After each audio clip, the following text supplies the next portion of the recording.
Nous avons vu dans la leçon précédente comment afficher les éléments UI qui débordent la taille de l'écran dans les fonctions composables de mise en page colonne, row, flow colonne et flow row.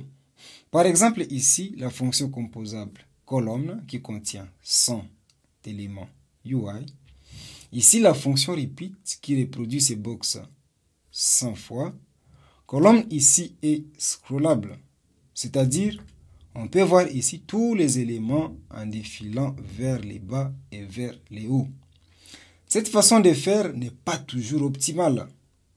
Lorsque vous avez une très grande liste à afficher, remarquez ici, quand j'ai fait l'inspection de la mise en page avec l'outil Layout Inspector d'Android Studio, qui sert d'inspecter visuellement la hiérarchie des éléments UI de votre application Android, je vais cliquer sur cette petite icône, Layout Inspector, ici pour inspecter la mise en page. Vous pouvez voir ici que nous avons l'élément UI créé par la fonction composable colonne. Et à l'intérieur, nous avons une liste de 100 éléments créés par la fonction composable box. Tous les 100 éléments sont affichés. Ceci est un problème pour la performance de notre application. Parce que le compilateur compose procède à ce que l'on appelle la composition pour afficher tous ces éléments à l'écran. Imaginez que vous ayez une liste avec des milliers, voire même des millions d'éléments affichés. Pour que le compilateur procède à la compilation ou disons à l'affichage de tous ces éléments, ça prendra vraiment du temps. Et cela aura un impact très négatif à la performance de votre application.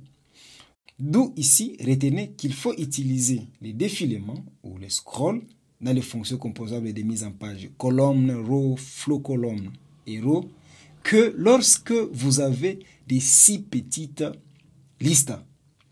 Que faire alors pour les listes très significatives?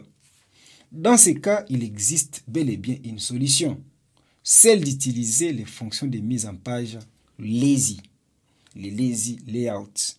Ces fonctions composables sont très optimales pour afficher des listes très significatives des éléments UI, car elles procèdent juste à l'affichage ou à la composition des éléments visibles à l'écran.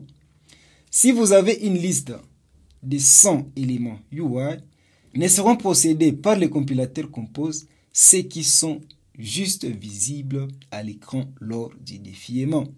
Ici, dans la fonction colonne, je vais appeler la fonction lazy column qui permet de créer une liste des éléments UI qui seront organisés verticalement.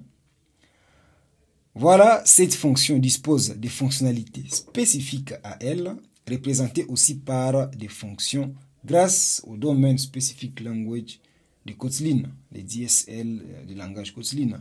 C'est-à-dire, en dehors de ces blocs, on ne peut pas les utiliser.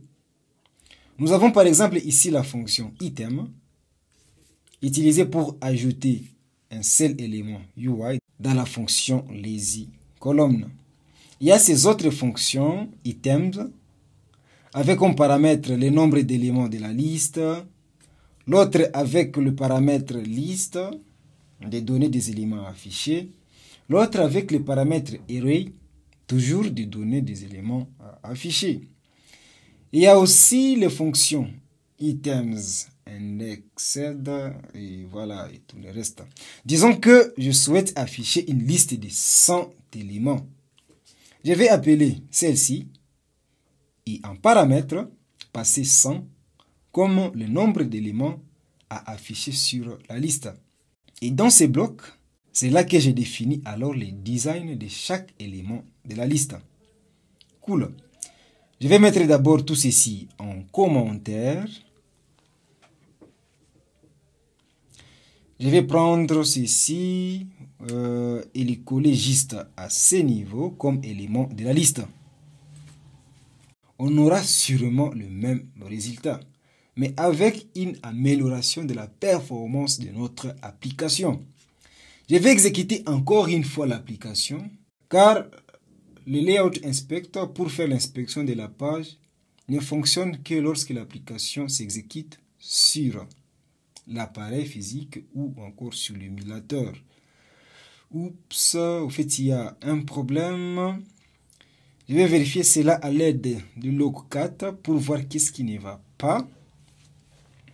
Ce problème est dû au fait que les colonnes supportent les défilements. En définissant ici le modificateur vertical scroll, pendant qu'à l'intérieur, nous avons la fonction lazy column qui les supporte déjà par défaut. Je vais régler ce problème en retirant ceci, juste ça, et exécuter de nouveau l'application. Voilà, c'est bon.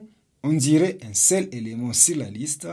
En fait, c'est juste parce qu'il n'y a pas de marge. Mais comme vous pouvez voir dans l'inspection de la mise en page, on peut voir la délimitation de chaque élément.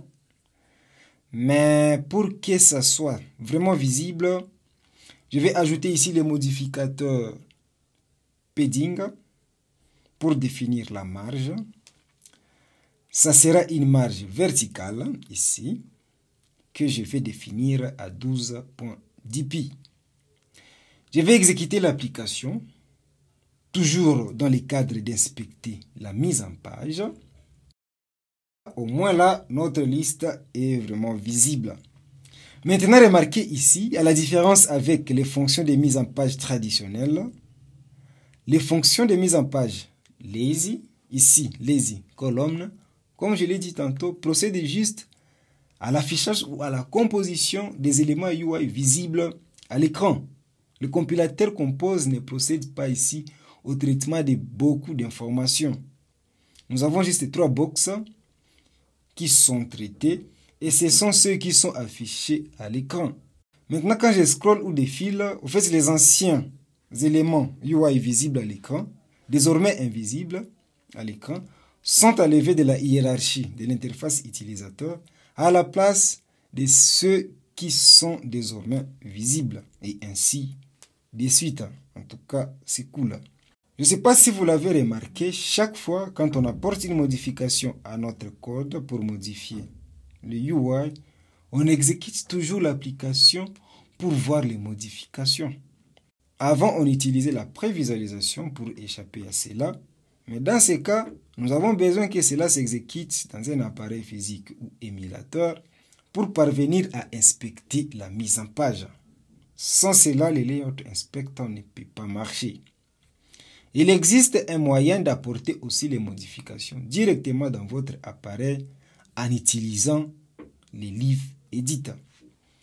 Je vais cliquer sur cet avertissement ici, Configure Live Edit, puis sur Push Edit Automatically. Voilà, je vais ajouter ici un élément spécifique par la fonction item dans ce bloc. Je vais copier ceci et le coller à ce niveau. La couleur ici, voilà, ça sera blue, la couleur bleue. C'est quoi le problème ici? Les changements n'est pas visible. Tout simplement parce que ici, c'est marqué Outdate. Je vais cliquer dessus, puis sur Run. Voilà, c'est bon. Je vais maintenant réduire la taille de la hauteur à 100.10 pi. Vous allez voir. Et oui, la modification s'applique directement sur l'émulateur et c'est vraiment génial. De même qu'on ajoute un élément de la liste à la première position, on a aussi la possibilité de l'ajouter juste à la fin. En tout cas, c'est vraiment très simple. La fonction composable lazyColumn a plusieurs paramètres, mais pour le moment, nous allons nous contenter d'abord de ce qu'on a fait. Revenons à l'appel de la fonction items ici, pour définir les éléments de la liste. Comme on l'a vu, on peut passer le nombre des éléments UI à afficher, ce qu'on a déjà d'ailleurs utilisé. On peut appeler la fonction items avec un paramètre du type d'une collection, liste des données à afficher. Ici, par exemple, par liste of, des valeurs de type entier 1, 2, 3, 4 et 5, comme ceci. Voilà, vous pouvez voir que ça marche. Tout comme on peut avoir la fonction items avec en fait, un array de données à afficher comme liste. Ici, par exemple, par la fonction arrayOf qui crée un array, je vais mettre 3 et 2, 2, 2. Voilà, comme ceci. Comme vous pouvez voir, ça marche aussi. Selon les données que vous avez, vous pouvez les organiser soit dans la collection liste ou array, et cela ne causera aucun souci pour les utiliser dans la fonction composable lazy column.